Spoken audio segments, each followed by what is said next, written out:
Comece com aquilo que você tem nas mãos. Eu quero contar para vocês como que não é aquilo que você consegue, conquista. Você fala, eu vou conquistar tal coisa e eu vou começar algo. Não, comece com aquilo que você tem dentro da sua circunstância. Eu fui uma pessoa que eu sempre comecei com o que eu tinha. E às vezes o que eu tinha era nada.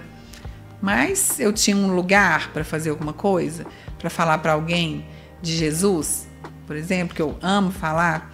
Eu me considero uma evangelista porque depois realmente que eu conheci Jesus, eu sempre falei dele para as pessoas, de alguma forma. E quando eu fazia faculdade, eu tinha ali na faculdade um clubinho, e eu vou contar essa história para vocês entenderem que hoje o que eu faço não veio do nada. Tudo veio há 20 anos atrás. Quando eu comecei, eu já comecei com esse mesmo entendimento, com esse mesmo coração. Então, quando eu fazia faculdade, eu fazia umas reuniões de clubinho na faculdade. Então, eu convidava as pessoas para irem, para poder ouvir falar de Jesus. E aí tinha uma sala ali no que a gente tinha 15 minutos de intervalo, e nesse intervalo eu convidava as pessoas para ouvirem falar de Jesus. E era eu e uma amiga, minha amiga tocava teclado e eu falava. E muitas vezes ia uma pessoa, iam duas, não ia ninguém, ficava eu e minha amiga. Mas eu nunca deixei de fazer. Eu sempre fui fiel ali no pouco. Sempre continuei fazendo, porque eu sabia que eu tinha que fazer. E durante um ano, eu orei naquela faculdade para que tivesse um culto num auditório muito grande que tinha lá. Cabia 300 pessoas. Para eu que fazia uma reunião que ia 5 pessoas no máximo, 300 pessoas era algo muito grande. E orei para ter aquela reunião no auditório. Fui pedir o reitor para poder conseguir fazer a reunião, mas foi um ano de oração. Quando eu pedi o reitor, ele já aceitou de prontidão. Mas foi fácil? Não, foi um ano de oração. Acho que por isso que ele aceitou quando eu fui pedir para ele. E a gente montou, chamei um grupo de louvor. E eu avisei a faculdade toda que ia ter uma reunião. Não falei que era um culto. Eu falei que entrei em todas as salas da faculdade muito grande.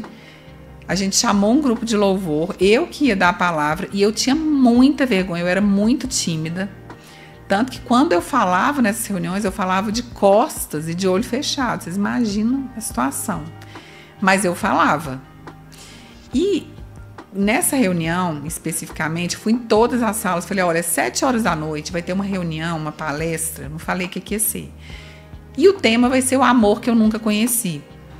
Então as pessoas ficaram assim, sem saber o que ia ser. Nem imaginaram que ia ser um culto.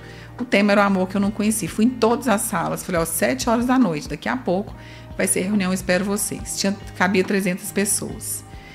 Deu 7 horas da noite, entrou, sabe quantas pessoas? Uma pessoa. E foi vindo aquele rapaz, entrou ali no auditório e não veio mais ninguém. Foi só ele. O que eu pensei? Falei, nós vamos fazer essa reunião como se tivesse lotado esse lugar. Da mesma forma, com a mesma excelência. O grupo de louvor vai tocar o louvor no mesmo tempo que ele ia fazer e eu vou trazer a palavra que estava no meu coração para poder falar da mesma forma, como se aquele auditório tivesse lotado para 300 pessoas. E assim a gente fez. Com a mesma excelência, o louvor da mesma forma. Eu não pensei que porque tinha uma pessoa, eu ia diminuir a qualidade. A qualidade foi a mesma. E aquele menino, no final, aceitou Jesus, estava só ele ali. Mas, nessa situação que eu vivi, o que Deus falou comigo? Que uma vida, ela vale mais que o mundo inteiro. E ali, eu entendi esse versículo de uma forma que eu nunca mais vou esquecer, porque eu vi que tudo aquilo que foi gerado durante um ano, tudo aquilo que foi falado, eu cheguei em todas as salas para poder falar, chamar as pessoas, mas foi um que foi com o coração realmente para poder receber. E a gente fez da mesma forma. E por que eu estou dizendo isso para você? Porque a excelência com que você faz as coisas, elas devem ser feitas tanto no pouco quanto no muito. Você não deve esperar a circunstância estar a seu favor, as coisas acontecerem para que você faça as coisas com excelência. Elas devem ser feitas com excelência desde o início, desde quando você começa alguma coisa na sua vida. E com certeza Deus ele vai te colocar sobre o muito. Não é que a gente faz isso pensando no que vai acontecer, porque eu jamais imaginei o que Deus ia fazer e ainda vai fazer na minha vida naquela época. Eu fiz por causa realmente do amor de Deus, do amor que Deus tem por uma vida. E eu entendi aquilo de uma forma que foi transformadora na minha vida. Que a gente precisa ser fiel no pouco. Se Deus te colocou com uma pessoa, com 2 pessoas no seu trabalho, seja o que você fizer, você tem que dar o seu melhor e fazer o seu melhor. Fazer sempre com excelência, independente de pessoas estarem olhando, independente de onde você estiver, independente da condição que você tiver. Dê sempre o seu melhor.